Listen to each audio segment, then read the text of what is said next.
UFC returns to New York City on Saturday for just the second time since the sport of mixed martial arts was legalized again in the state in 2016. And just like UFC 205 1 year ago, this one is a blockbuster.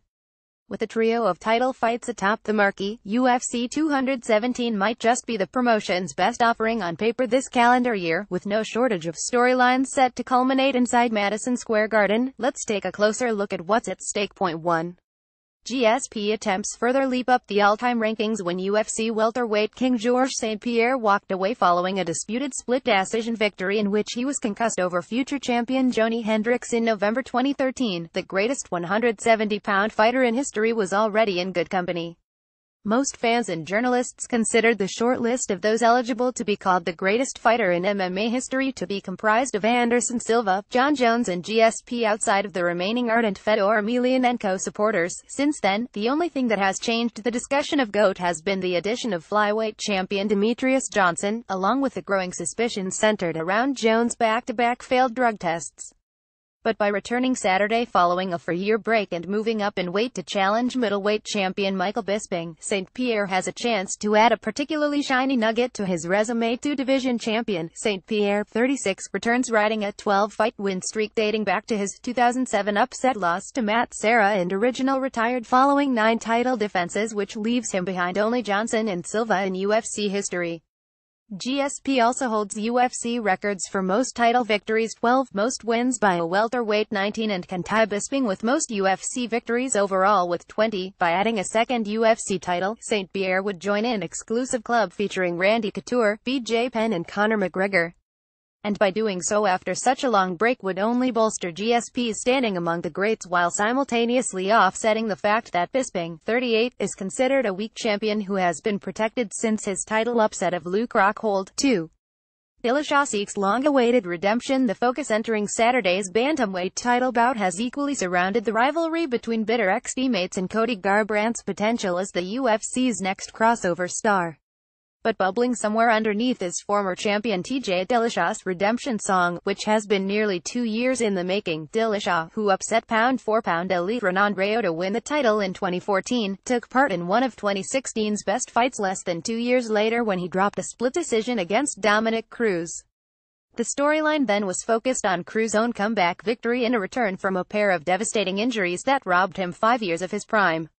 But lost within the aftermath was just how close Cruz's victory actually was and the fact that many believed Dillashaw had done enough to edge the hard-fought battle, unlike contemporary champions in other weight divisions. However, Dillashaw was never given an immediate rematch and his quest to regain the title he felt was wrongfully taken from him has been a circuitous one. But after a pair of dominant, stay-bussy decision wins over Rafael Assunção and John Lineker, and further delays due to Garbrandt's back injury, Dillashaw will get his chance. Not only would a victory restore Dillashaw to where he was among the sport's elite, it would humble the red-hot Garbrandt, whom President Dana White has dubbed the UFC's most bankable future star. Point 3. Jedrzejczyk takes aim at history, with 5 impressive and often dominant victories since winning the UFC women's strawweight title in 2015. Joanna Jedrzejczyk has been slowly building her case to become the greatest female fighter in MMA history. She's not quite there yet in the minds of many and hopes to cement her case down the road with a move up in weight and a title challenge at the UFC's new 125-pound flyweight division. But for now, Jedrzejczyk can make a considerable statement when it comes to where her name belongs historically against Rose Namajunas, where a victory would tie Joanna champion with Ronda Rousey for most UFC title defenses by a female with 6.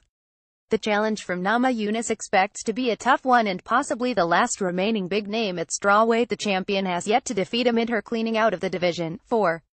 Pressure to avoid a second straight defeat could fuel a Thompson-Masvidal classic for a fight between two top contenders in the same division, both coming off high-profile defeats. It's hard to imagine there has been one in recent history that looks as good on paper as Stephen Thompson and Jorge Masvidal.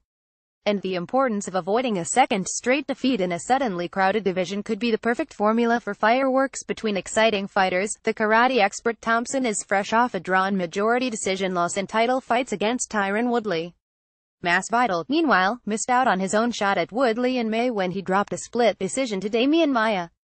A second straight defeat would be damaging to their hopes of seeing a title shot anytime soon, not with names like Robbie Lawler, Rafael dos Anjos, and a returning Carlos Condit all around sniffing distance for a shot at Woodley, and brash newcomers like Darren Till and Colby Covington hoping to talk their way there, too. Thompson has spoken in the build-up about the importance of looking exciting after a pair of chess match fights with Woodley failed to excite. Masvidal, meanwhile, has been his typical trash-talking self, promising he will put Daddy's little princess to sleep. Don't be surprised if this one steals the show when all is said and done. 5. Is this the last ride for the big rig? Few fighters have seen such a sharp decline upon winning their first UFC title as former welterweight champion Johnny Hendricks 3 years ago. 5 defeats in his next 7 bouts followed that decision victory over Lawler at UFC 171.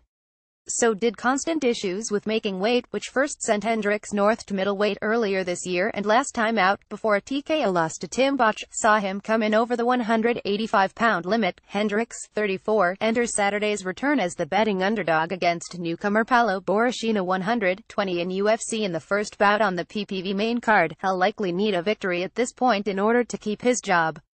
Hendricks has blamed his fall on poor training camps and an inability to get elite sparring in Texas. He has attempted to fix that issue by leaving his family to train in New Mexico with Jackson Wink MMA.